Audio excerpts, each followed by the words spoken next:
Hi everybody. So recently I had this challenge to make a modern curve quilt, as the pattern was called, and it's basically Drunkard's Path. Now I have Accuquilt and I have the die for making 7-inch Accuquilt cut Drunkard's Path pieces. Okay, no problem. Uh, but the problem is that the pattern called for 6.5-inch unfinished blocks. And this Accuquilt die makes 7-inch unfinished blocks. Now, sewing curves can be a real pain in the butt. There's all kinds of videos about how to do them and everything like that, and I have followed them. I can sort of hit and miss sew a curve. But usually what happens is I get a little teeny piece at the end of the curve, which means that you kind of have to trim that, and that means your block isn't completely square or won't line up properly. But I found a way using the Accucut, or Accuquilt, sorry, I want to call it the Accuquilt cut all the time, it's Accuquilt. I have found a way to alleviate that problem, and that's what I'm going to share with you today. So the first thing I'm going to do is get out my Accuquilt. I'm going to cut myself some pieces that need to be sewn together. Then I'm going to show you how I sew them together, and then I'm going to show you how I make the block fit. And the bottom line of this is using the technology to do something that can be a problem for some people to sew and makes people shy away from sewing curves, how you can do this quickly with less worry. So I'm going to get out my Accuquilt system, and I'm going to cut the pieces. Okay, so as you can see, I have my Accuquilt out. I've got it all ready to go, and I've taken 2 fat quarters, and I have put the 2 of them on top of each other and just folded in half. So this is going to give me about 8 pieces, which is more than enough for this demo because I'm not going to do all 8 pieces, but I figured, hey, you can never have too many Accuquilt cutouts, can you? Okay, so here, anyways, I've got it all laid out. I got to put my cutting mat on top. You know how sometimes I forget to do that, and that's not a good thing. And just feed it in. Now this is the Drunkard's Path 7-inch Accuquilt die. You can get them in other sizes, but I'm going to show you how you can make smaller ones from this 7-inch, so you don't necessarily need to buy a whole lot of Accuquilt dies for the Drunkard's Path, which will save you some money. A lot of money, actually, because they're not cheap. Okay, so let's get my pieces off this. There we go. Yes, there's some waste. There always is with Accuquilt, but you know, I don't worry about that. But if you're really on a tight budget and you worry about that, then the Accuquilt system may not be for you. Okay, so I have my pieces cut out. I'm going to put the Accuquilt away because I'm done with it, and I'll be back to show you what I'm doing next. So just before I start this part of the demo, I want you to know that I know this is not the way you are taught how to do a Drunkard's Path block. You can watch all kinds of YouTube videos on it, and they'll show you how to get everything lined up correctly, pinning it, gluing it, using the Curve Master foot for your sewing machine, which I have one, and I have not had a lot of success with it. This is the method that works for me. And yeah, this is definitely not something I think you're going to see somewhere else, because this is just what I do and it works for me and I can live with it. Okay, so I have my pieces. So this is my bottom part of my block, and then my circle or arc. So on the Accuquilt, when you cut these pieces, there's a little notch that's cut right here in both pieces, and so you just put right sides together. Now I'm using batiks, so there isn't a right or wrong side. Line those 2 little cut-ups or cutouts up, take a pin, and then just pin those 2 pieces together at that cutout mark. Okay, now at this point, you're told that you should take this end, match it up along here, pin it, do the same with the bottom, pin it, and then pin, pin, pin, pin, pin, all the way around. Okay, I don't do that. First thing I do is I do this. I put those two, I hope you can see this. Just move this over a little bit more. So I'm taking this edge of the half circle, or arc, whatever you want to call it, and I'm just lining it up with the top of the other piece. So they're together. And I'm just going to take a clip and going to clip them together. That's all I'm going to do. Make sure it's lined up. Okay. It's good to have it lined up straight. It is a little awkward. Okay, so there you go. That's all I do. Now I'm going to take it over to the sewing machine. I'm going to start to sew my curve, and I'll show you what happens. Okay, so I'm at the sewing machine, and I have my 1/4 inch foot without the edge guide on my machine, and I have my two pieces. I have set my machine up for a 1/4 inch seam allowance, and now I'm just going to take this top part that I clipped a moment ago, and I've just unclipped it because it's not straight. Just going to hold it with my finger, put it under my foot. I'm going to drop my needle first, just so I can rest the piece of fabric under that. Put down my foot, and so now that's a little fast. You don't want to go that fast. So I've got a couple of anchoring stitches in this already, and now I'm just going to pull the two pieces. And when I say pull, I don't mean stretch. Just hold them together so that they are even, like you're sewing a straight seam, and just slowly work your way around. And I'm just lining the two pieces up, and I'm trying not to stretch my fabric.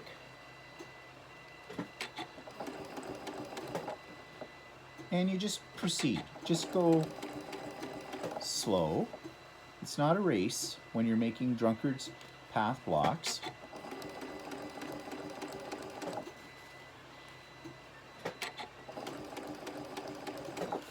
Now I am approaching where I have the pin, so I'm going to get as close to that pin as I possibly can. I'm still keeping everything relatively straight without pulling too much. Do not sew over top of your pin, and that's why I like these magic pins, because they're very thin and I can get very close to them and then pull the pin out. Now my two little cutouts or marks are right on top of each other, so that's a good sign. And then manipulate the fabric. What I'm doing is I'm pulling the fabric underneath around a little bit. Again, I'm trying not to stretch the fabric. And we're just proceeding to the end. Now, it's at the end of this where you often have the problem. Now, I will say practice makes perfect. The more I do these, the better I get at getting everything to align properly. Yes, it is a slow process. Actually, to be honest, and this is weird, I find this kind of relaxing to do this. Once you get into the zone. Okay, now as I come around to here, I'm going to grab my stiletto, because this helps, because you're getting your fingers pretty close to the machine. I'm just lining up those two edges at the far end. I'm just pulling the fabric around, making sure. Now sometimes you can get a little tuck in your fabric, and you don't want that. So I'm trying to avoid that. And I know this is very difficult for you to see, but I'm sorry, it's the best I can do. And here we go, right to the end. Okay, let's take a look at how well I've done here. Well, I didn't do bad, okay? I've got a little bit of about 1/8 of an inch hanging over the edge here, and this has 1/8 of an inch hanging over there, but I'm not going to worry about that. What you'd like in an ideal world is when you're sewing that around that those edges all match together. So what I'm going to do is I'm going to press this, and I'm going to show you why I'm not worried about that little error. Okay, so I have pressed this, and just a little thing about pressing.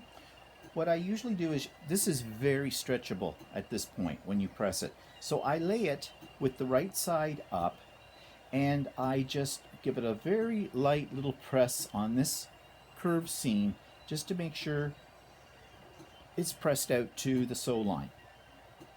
Sometimes I have found what can happen is that your fabric can sort of fold before the seam line, and then you get a little wrinkle.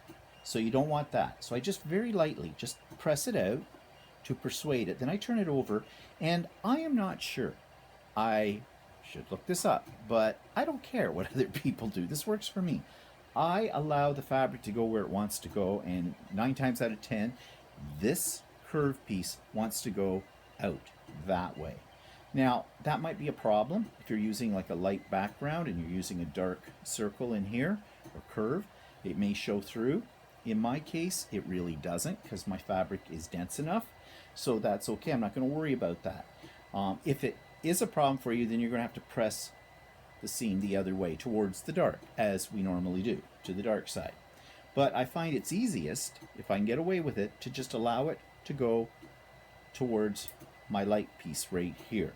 And then I just press. I don't go back and forth. I just press to get it into this configuration. Then I'll apply a little steam. Again, I don't iron back and forth. I just press, because this piece will distort very easily.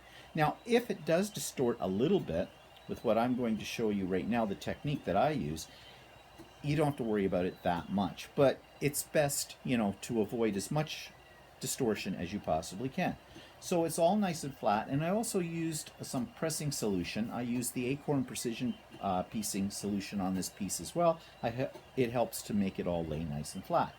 Now, the tools I use next, I like to use my little rotating cutting mat, but this is optional. You don't have to have this, but I just find it's easier. I lay my piece down with the arc to the top, so in this orientation, okay? Then I get a 6-inch square ruler. Now, I want to trim this. This is about a 7-inch block. Let's just measure it. This is what Accuquilt says. They call it a 7-inch. And it is 7-inch finished, 7.5 inches unfinished square. But I want a 6.5 inch for my purposes. And what I'm about to show you is going to work with a 6.5 inch unfinished, 5.5, 4.5, 3.5, etc. down out of this piece. Of course, you're going to have more waste, and if that bothers you, this may not be the method for you. But I need a 6.5 inch unfinished Drunkard's Path block. So how do I get this to square up? Now, if I was to take my 6.5 inch ruler and just lay it down here like that, I'm going to be chopping off some of my circle. It's not going to be proportional to what it should be. So what I do is I take the 5-inch mark on my ruler, I take the vertical and the horizontal, so I have a right angle where those intersect, and I lay the ruler down, and I take the 5-inch mark and make sure it's touching right on the seam line, and the same with the vertical 5-inch. And I just adjust it so both of those are doing their thing. Now, it's going to look crooked, okay? Don't worry about that. So if I've got those set up properly, so I've got the 5-inch, both of these, you have to play with it a little bit. There. And you can see it's a bit crooked. So hold that down and trim the edges. So this is where the rotary mat comes in really handy, because all I need to do is spin it around to the other two. Now, if I didn't have a rotary mat, It would be easy just to turn the whole triangle around 90 degrees, or not triangle, but the block around 90 degrees, and line it up again on the straight edges that you just cut. So now we're going to trim these pieces. And that's all there is to it. Let's get those out of our way. And here we have it. And there is our perfect 6.5 by 6.5 inch half square triangle. Everything is proportional, and I didn't have to worry. 6.5 by 6.5, perfect. And I didn't have to worry about if I had a little bit of overhang here or here, because those are gone now. And as I said, if I want to do this, say make it a 4.5 inch unfinished, I would do the same thing. I would take my piece, I'd line it up on the 3 inch. Actually, I could line it up on the 4 inch line in this case, because I've already cut this down. So, you know, you get the point. As long as you have a right angle between your numbers, everything will come out proportional. So, one Accuquilt die that cuts a 7 inch Drunkard's path, I can get other sizes that are less than 7 inches using that die. Yes, there will be some waste, as I said, but that's all there is to it, and that's the way I do it. And the beauty of this is I don't have to worry about the accuracy of my curved piecing. So that is how you do it. Got a little bit of a glare here on the light, but yeah, it's not hard. And what I find with this method is I'm not panicking because I'm not getting every piece even. I'm not ripping pieces out because I know that little boo-boo is going to be cut off at the end. And so you can fly right through this and end up with what I ended up with. And I'm going to insert a picture right here showing you my Modern Curves quilt that I made entirely using this method.